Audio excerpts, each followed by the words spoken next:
Salam hörmətli qrup üzvləri, hörmətli icma üzvləri, sizi bir daha salamlayıram. Bu günləri sizi burada birlikdə görməkdə çox şadam, qürur hissi duyuram və bizim gələcəkdə də inşallah layihələrimiz ola bilər. İndi hal-hazırda bizim bir layihə var. Hemen layihə çərçivəsində ikinci təlim edəcəyik. Layihənin adı bildiyiniz kimi quraqlı və davamlı əkinçilik və su resurslarından səmərəli istifadədir. Amma bu ikinci təlimimizin adı, birinci təlimdə yadınızdadırsa, xatırladım, su, quraqlıq halında su resurslarından istifadə edir. Bu günləri keçəcəyimiz təlim quraqlıq şəraitindədir. Quraqlıq hal-hazırda bilirsiniz ki, su çatışmazlığı, quraqlıq bütün dünyada ciddi problem olarak kaldırılır. Bütün ölkələr bu quraqlıq səbəbindən onların kənd sərfiyyatı getdikcə zəifləyir, məhsuldarlıq aşağı düşür və digər fəsadlara səbəb olur. Və əvvəl sonra deyil ki, ayın 25'ində ölkəmizdə keçirilmiş müşavirədə Cənab Prezident biodiversitet sahibini vurguladı. Digər problemlərlə yanaşı sudan səmərəli istifadə olunması qeyd olundu. Və bu dövlət proqramına artıq salınır. Bir daha xatırladım ki, təşkilatımız İqtisadi İnkişafı və Aqrar Layihələrə Dəstək Təşkilatı olaraq qeyri-hökumət təşkilatlarına Dövlət Dəstəyi Agentliyinin maliyyə dəstəyi ilə bu layihəni həyata keçirilir. Bu günləri bizim layihədən koordinator var, Fahmi müəllim və bu kəndin, bir neçə kəndin bu kənddə daxil olmadan ərazinin bələdiyyə sədri də Fahmi müəllim də iştirak edir. Onların hər birinə qısa bir söz verək, sonra təlimimizə davam edir. Buyurun.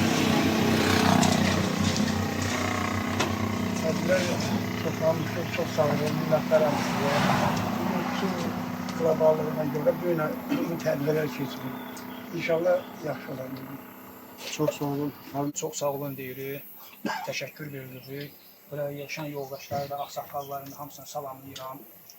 Öncə bizim tanışdığımız Ağa müəllim bu məsələ ilə bağlı hansı ki icmanın yaranması ilə bağlı öz fikrini çatdıranda mən də gəldim kənddə ağsaqqallara dedim ki, yəni belə bir təşəbbüs var, təşəbbüs bəyənildi. İnşallah bizim qalır ki, təlim birincisi olub, ikinci təlimdir. Yəqin burada müsbət dərəcədə öz nəticəsi tutacaq, baş verəcək. Çünki təlimlərdən sonra hansı ki bu həyata keçəcək, təlimlə bağlı işin gedişatı biz inanırıq ki, biz kənd cəmiyyəti səmərəli istifadə olunması üçün hansı ki bu tədbirdə layihənin başa çatması biz kənd cəmiyyətinin yerinə olan bir layihədir. Biz ancaq ilə sizə təşəkkür edirəm ki, Allah sizdən razı olsun ki, biz insanları nəzərə alıb gəlib bu günləri hansı ki bu kənddə, bu stol arxasında bu insanlar yığışıb, siz öz fikrinizi çatdırırsınız, biz də sizin fikrinizlə razılaşırıq. Allah köməyiniz olsun. Çok sağ olun. Çok sağ olun Havı müəllim. Onlara xüsusi təşəkkürümü bildirirəm. Yəni kənddə bu tədbir haqqında o qədər geniş məlumat veriblər insanlara, siz başda olmaqla. Artıq mən baxıram ki, qrup üzvümüz bizim 10 nəfər nəzərdə tutmuşdur. Amma kənddə insanlar arasında mövzulara o qədər belə deyim, maraq yaranıb ki, gördüyümüz kimi 15 nəfərə yaxın, hətta 15'i geçən sayda adam toplaşır. Və gələnlərə, iştirak edənlərə hamısına öz təşəkkürümü bildirirəm.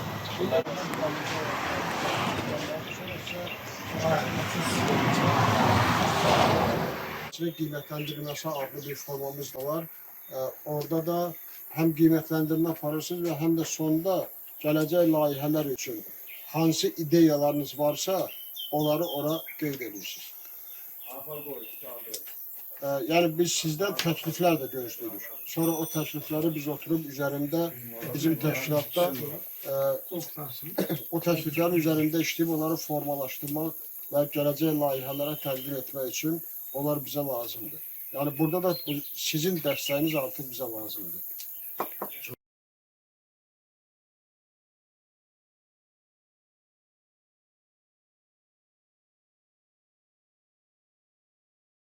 Ancaq bunlar tamamilə keçiblər dronlardan istifadə edir.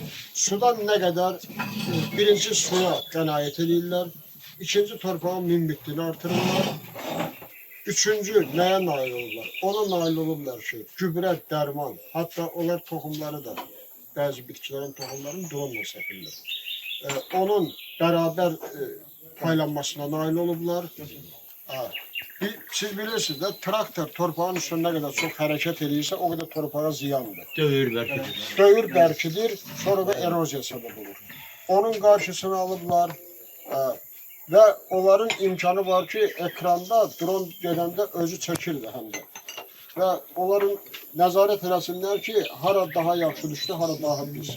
O şeylərə də nəzarət edir. Kamerada. Bəli. 18 sot torpaq var idi Sovet dövründə. Bəli. 2 dəfə ardıcıl, birinci yığım, ikinci yığım. 20 ton birinci yığım pomidor yığmışım, kaptura vermişim. 18 sotdan. Hə. 14 ton ikinci yığım. Birinci yığım 50 qəpiyə, ikinci yığım 40 qəpiyə. Bəli. Bizdə məsələn burada 1000 ton, 2000 ton pomidor yığılıb bizim bu kənddə. Sovet vaxtında. Sovet vaxtında hamı həyətində əkib, həyətinin sahə.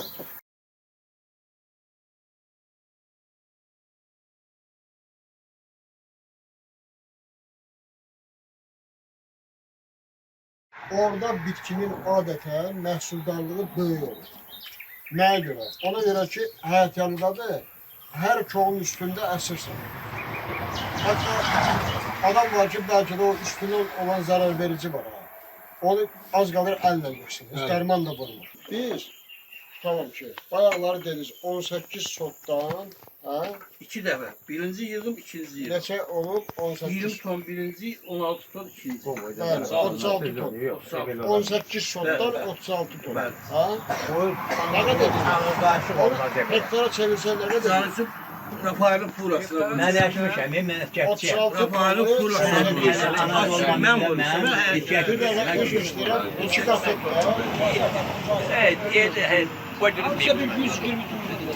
Yok, 500 ton.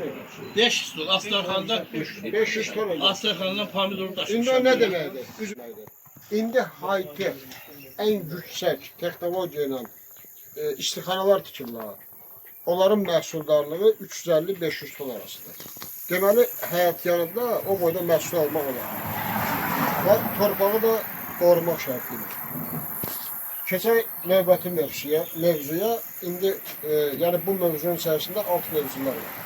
Qurallar nəticəsində bizim torpaqlar hansı kimi streslərə məruz qalır və torpaq hansı formada dəyişir. Pisə doğru dəyişir, yoxsa yaxşıya doğru dəyişir? Pisə doğru dəyişir. Nəyə görə dəyişir? Ona görə dəyişir ki, quraqlıq vaxtı torpağın üst qatında daim yüksək temperatur olur. Daim yüksək temperatur olursa, artıq torpaqda rütubət yoxdursa, külək əsən kimi torpağın kiçik fraksiyalarından başlayaraq toz halında olanları başlayır torpağın üstün belə deyək aşılamağa.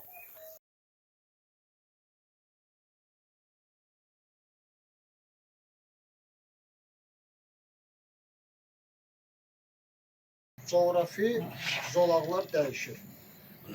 Planetimizin cənubundan şimala doğru getdikcə istiləşə gedirlər. Və bunun nəticəsində bizdən cənubda yerləşən ölkələrdən Asiya, Şimali Afrika, buradan bir çox zərər vericilər, xəstəliklər artıq bizə miqrasiya edir. Bizə ana zərər vericilər indi var ki, bu rəqəmlər məsələn, lamba kimi deyirlər, pambığı bu tərəfindən girib döşür o tərəfindən. Amma o şey görülməmişdir. Entomologlar onu müşahidə eləməmişlər, yox idi. Son 5-8 ildə bu artıq baş verməyə başlayır. Bu eyni bir situasiya xəstəliklərə də aiddir. Çünki bilirsiniz, xəstəliklərin törədiciləri inkişafı üçün, böyüməsi üçün 6 dərəcədən daha yuxarı kontrol. Bizdə temperatur şəraiti onların da inkişafı üçün münbit şərait yaranır. Yəni, əgər sulayırıqsa sahəni, deməli rütubət var, yüksək temperatur var, nəticədə gəlir o xəstəliklər biraz da çoxalır. Keçən il bura darı əkdim. Bəli. Çərkə boğazı kəsib töküyür. Bu burada.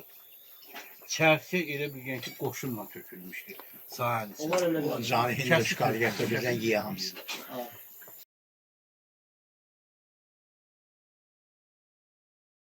Niyə uyğun? Ona görə ki, kənd təsərrüfatında məhsuldarlığın 50-60% asılıdır növbəli əkin sistemindən. Növbəli əkin sisteminin üstünlüyü nədən ibarətdir? Bu iləşmişik pambıq. Bu götürür fosfor, kalium, azotu müxtəlif cürə götürür. Gələnləşirsə başqa bitki, o mikroelementlərdən daha çox qanunur. Və onların suya tələbatı da fərqlidir. Ona görə biz elə bil ki, bir bitkinin yerinə başqa bitkini əkəndə biz o torpağa imkan verir ki, bu illəri səndən əkdiyin bitki vegetasiya ərzində 9000 kub yox, 2000 kub su içəcək və torpaq o şəkildə bir dincəlir. Müxtəlif bitkilərin zərərverici və xəstəlikləri də müxtəlif olur. Pambığın özünə aid spesifik zərərvericiləri var, düzdür? Gələn biz oraya taxıl əkiriksə, amma ora yumurta qoyur. Gələn sezona nəsil yetişdirməkdən ötürü. Yazda baş qaldıracaqlar, bunlar çoxalacaqlar, yəni qidası yoxdur artıq. Çünki bunlar pambığın zərərvericiləridir. Və onlar inkişaf edə bilmir. Bitki ona görə dəyişilməlidir. Zərərverici də, xəstəlik də eyni. Hər xəstəliyin törədicisi virus, göbələk, bakteriya mənşəlidir, istər-istəmez. O orada gözləyir. Pambıqda o şərait verənən kimi o xəstəlik çoxalır. Buyurun. Deməli müəllim, belə məsələn növbətlər taxıl və ya arpa kəsər və ya başqa Hansı il xeyirlidir? Hansı halda xeyirlidir? Bitkilərin hamısını əkmək xeyirlidir. O halda ki, gələn o bitkidən o sahədə əkilməyəcək. Dubarə etməyəsən. Bir sahədə eyni bitkini əkməyəcək. Düzgən. Rotasiya, yeri dəyişilməlidir. Torpaq olsa. Bir də əmoğlu bu il biz bir bəlaya düşdük. Bir dənə bu birdən qaçır. Ha. Yəni o da ona görədir ki, Nədir o bir dənə dərman gül çatır. o artıq Bir duzdan başqa. yox var, ayrı dərmanlar da var. Duzu da atasız, yəni torpaqda da Torpağı da zəngli, çıxardacaq. Amma onun doğru dərmanı var. Yəni Amin müəllimə deyirsiniz, məsələn yığar verər mənə. Kənd Təsərrüfat Nazirliyinin tender udmuş dərmanları var. Mən onlardan göndərə bilərəm sizə.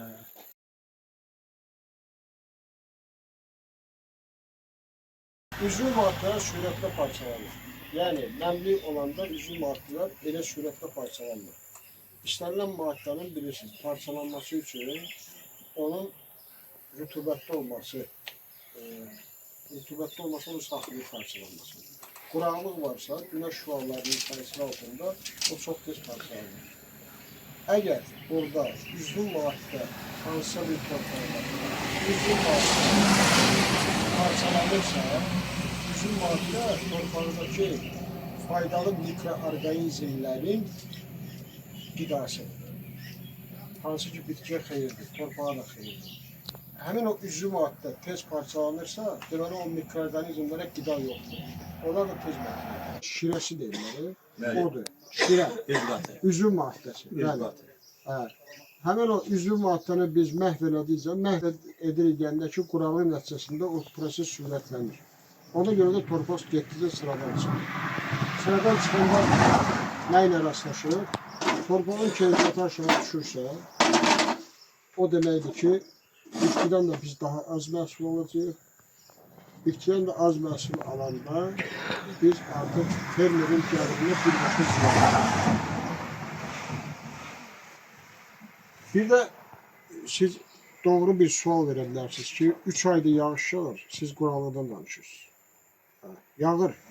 Amma bu quraqlıq şəraitində, xüsusən son 10 ildə, biz birinci təlimdə qeyd etmişdik, son 10 il, son 100 ilin ən isti 10 illiyidir.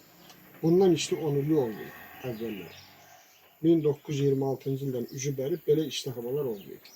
İndi bu da nəyə gətirib çıxardır? O doğru sualınız ola bilər ki, 3 ay yağış yağıb, amma siz quraqlıqdan danışırsınız. O yağış vaxtında yağmır. Yəni bizə lazım olan miqdarda yağmır. Bizə lazım olan vaxtda yağmır. Bu necə baş verir? Temperatur yüksəldikcə dağlardan sonra buzlaqlardan, şimal-cənub qütbündən buzlar başlayır əriməyə. Buzlar əridikcə suyun səviyyəsi çoxalır. Suyun səviyyəsi çoxaldıqca buxarlanma da çoxalır. Buxarlanma çoxalanda da göydə buludlar əmələ gəlir. Bunlar atmosferdən o tərəfə gedəməz ki, su buxarları. Toplanır bulud şəklində, buludlar bir-birinə toqquşur və yağış yağır. Düzdür, müxtəlif səbəblər gətirilir, amma təbiətin özündə baş verən proseslər bundan ibarətdir. Ona görə quraqlıq vaxtı, indi ola bilər ki, təbii ki, heç kim istəməz ki, olsun, amma bundan sonra 6-7 ay heç ümumiyyətlə yağış olmadı. Ola bilsin, bu gün sabah olar, amma lazım olanda yağış olmur. Burada bu il. Üzümə hətta. Bəli. Çor nədir? Xəstəlikdir. Düzdür. O bizdə nəyə görə belə geniş gəlir? Əvvəl yox idi. Temperaturun yüksəldikcə, quraqlığın təsirindən o xəstəlik də çoxalır. Düzdür, onun başlaması üçün yüksək rütubət lazımdır. Amma tərslikdən bu illəri o da baş verir. Məsələn, indiyə kimi ancaq yağışlar yağır da. Bəli. İsti hava temperaturu var. Nisbətən 8 dəfə, 10 dəfə daha tez yağdır. Ona görə də baxırsan ki, bu günləri onu, yəni sahənin bu hissəsində hansısa bir yarpaqda görürsənsə, əvvəllər o bir həftəyə, 10 günə yayılırdı. Amma indi onlar üçün o qədər minbir şərait var ki, onlar səhərə görürsən ki, 100 hektar sahənin o biri başına artıq gelib çıxır. Eyni şey zərərvericilərə var. Bir də temperatur yüksəldikcə, bayaq bir haşiyə çıxdım. İndi tam dəqiqliyinə. Artıq bizdə elə zərərvericilər var ki, onlar əvvəllər bizdə müşahidə olunmurdu. İndi isti tropik ölkələrdə, bizdən cənubda nümunə kimi sinə gətirənlər, gətirəyin mərmər qoşulur. Çox nadir hallarda rast gəlirdi. İndi taxıl sahələrinin çoxsuna getsən, hətta Azərbaycana şimal bölgələrində. Baxırsan ki, siz onu görmüşsünüz. Ən çox. Hə, İyi gələn onlara. Aysa, o deyir. bəli, odur. Amma əvvəllər bu qədər məqdərdə dördü. Hə, özü tək tük yerdə olurdu. İndi Azərbaycanın bütün taxılçılıq Sünə regionlarında... başından iyi gəldik. Seyirlər. Hə, hə, Dəyişir. Sıfağı oxşuyur. hə. O da var. Qıynaq boyda. Ağacıq da deyirlər ona. Aysa. Hə, ağacıq deyirlər. Yəni ki, bu qədər kütləvi şəkildə o yox idi. Mən bir dəfə bu taxılçılarda belə aprobasiya aparanda da o olur. Belə bir çərçivə var. Hə. O çərçivənin 50 santimetrini 50 santimetr uzundur, kvadrat şəklində. Yəni onun sahəsi 0,25 kvadrat santimetrdir. Yəni o çərçivədə ölçdüyü ölçünü 4'e vuranda biz 1 kvadrat metrdə və sonra onu 1 hektarda nə qədər var onunla bilirik. Bir çərçivənin içərisində 16 dənəsi saymışam. O da ortalama bir sahənin ortalama yeri. Ondan çox olan yer də vardı, az var idi. İndi 16'nın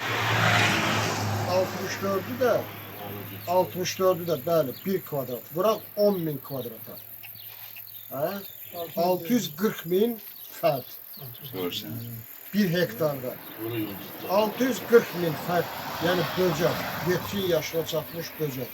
Bunun hər biri 2 milyon yumurta qoyur həmən böcəyə. Tutaq ki, bunun 10% çıxdı. 20.000 çıxdı. Gör hara vurur çıxır. Eyni şey, eyni şey.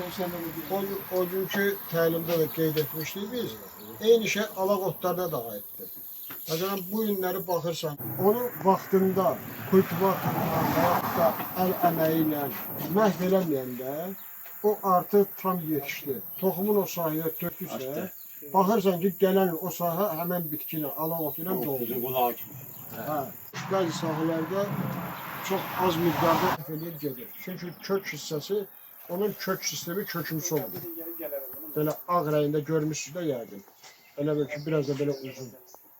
Elə bir kəmərin kötüyü daha uzun bir şəkildə. O, onun kök sistemidir. Amma o müəyyən yaşa çatandan sonra, tutalım ki, 1 metr hündürlüyə çatandan sonra, hansı texnika ilə onu nə qədər doğrasan da, artıq xeyri yoxdur. Ona görə ki, o doğranmış köklər var ha. Onların hamısı artıq bitki verir. Pişsiz o qardan. Onu tərdən, bəli, hə. Bir çalış atır kökü yerə. gibi. Bəli, karşı. Kök atır yere bizi. Bəli, özü kök atır. O artıq müstəqil kök atır, yerüstü hissəni də formalaşdırır və nəticədə gəlir o bitki baxırsan ki, bu illəri bir-iki yerdə idi, gələn il artıq daha çox yeri yayılıb, daha çox yeri zəbt edib. Növbəli əkin haqqında biz danışdıq. Növbəli əkinin belə deyək də əhəmiyyəti, xeyri haqqında biz nələrsə dedik. İndi bizim region üçün nə etmək lazımdır? Bizim bu dəqiqə tanıdığımız bitkilər, əkdiyimiz pambıq, arpa buğda, düzdür, yonca, Məşhur. sonra oldu 4. Darı da olur arada, darı. Darı, Təsadüflər. darı belə deyək də, harsa 5-6 ildir regionda başlayıb aktiv şəkildə, amma onların sırasında hələ deyil. Birinci müddətlərə gəlir, sonra o gəlir. Amma normalda əkin dövriyyəsi yaratmaq və əkin sistemi qurmaq üçün torpağı münbitləşdirə bilən yolcadır. Amma əkin dövriyyəsində minimum 50% olmalıdır. Yəni, ora biz başqa paxmalı bitki, yoncanın sinifindən olan ayrı bir bitki əkməliyik. Bu ola bilər paxla, ola bilər soya, bəli, ola bilər yem bitkiləri. Əslində darının özü də çox faydalıdır. Nəyə görə? Birincisi, onun qalıqları qalır. Torpağa qarışanda çürüntü də yaranır və mühitləşdirir. İkincisi də darının vegetasiya müddəti çox qısadır. Cəmi 60 gündür. 60 günündə bəli biçinə hazır olur. Üçüncüsü, ona sonra yenidən ot kimi biçə bilərsən. Özü heyvandarlıqda o çox vacibdir. Çünki onun çox qüvvəli kalorisi var. Yem vahidinə görə demək olar ki, Vələmir standartına eynidir, gəlib ora çıxır. Süpürgə var, süpürgə. Üstəgəl onun ətri var, spesifik dadı var. Hansı ki, o heyvanlarına, quşlara da xoş gəlir. O süpürgə dediyimiz də sorğudur. Onun da vegetasiya müddəti heyvandarlıq üçün də çox vacib, həddindən çox gözəl bitkidir.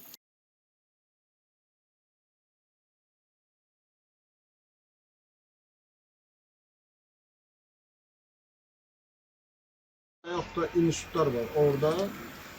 Dəqiq analiz lazımdır. Ona görə ki, bəzi yerdən verilən torpaq analizlərdə mən baxıram, mütəxəssis ki, görürəm yazır ki, humus 98%. 98% humus olur. Torpaqda, Azərbaycanda olan torpaq tiplərində humusun maksimum miqdarı 4,2-4. Mən ona inanmaram. Mən təxmin edirəm ki, ondan qabaqki il orada qarpız əkilmir. Başqa bitki əkilmir. Tam yeri. Görürsünüz, yəni növbəli əkində məhsuldarlıq da xeyli yüksək olur. Pamuk yeri olur. Bəli. Hələ 250 ton. Özdə pambığa Çox, örnek. pambığa intensiv şəkildə,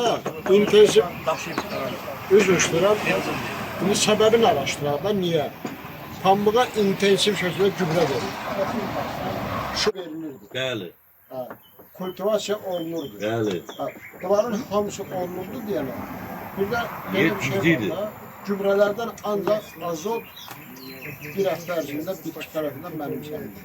Fosfor, kalium 3 il, 5 il onun sonra təsiri var. Amma fosfor azot hissəsi, amonyak şəklində bir azot hissəsi uçub gedir, miqrasiya. Ya bitki udur, ya havaya gedir, ya su ilə qarışır. Mesela buğdanın səfərində. Ama fosfor. O səbəbi sonra su qarışır, və yaxud da yağış qarışır. Çevir yağda islanır. Toxum üst qatı islanır. Hələ çırtlanır. O 12 günə çıxır. Amma islanırsa azot çəkirsən. Yox, ona görə yağış yağmasa və həmən ərazi səpiləndən sonra sular olmasa, onun azotu itir. Dökməsi var mı? Onun heç bir əhəmiyyəti yox. Mütəhərrik o tez arası çıxır gedir. Yəni bitki belə deyək, çatdırıb onu uddusa, uddu. Udmadısa, o sənin deyil. Sözünü ki deyir, bakın, ben baba cevaplarını daha mıdırlar. Baba sizden biri artıyor, ben kapanı bırakayım. Hele onda bizim o araz çayından mahsulumuz gelmedi. Akmağın su götürürdü. Ama bilir devam et. Yağda o su olur zehir. Zine Yine su olur. Benim olmasın bir adamlar karpuza vurdu. Bu araz bırakı yer. Karpuzu biz yığıp çıkarabilmedi. Kıymeti yoktu ama yığıp karpuzu çıkaramıyordu.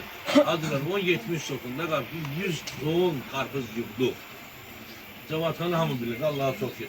Bir 15-20 tonda sen gördün plak yedmiyor. Yardı. Cavatanı zamanlaşıyor.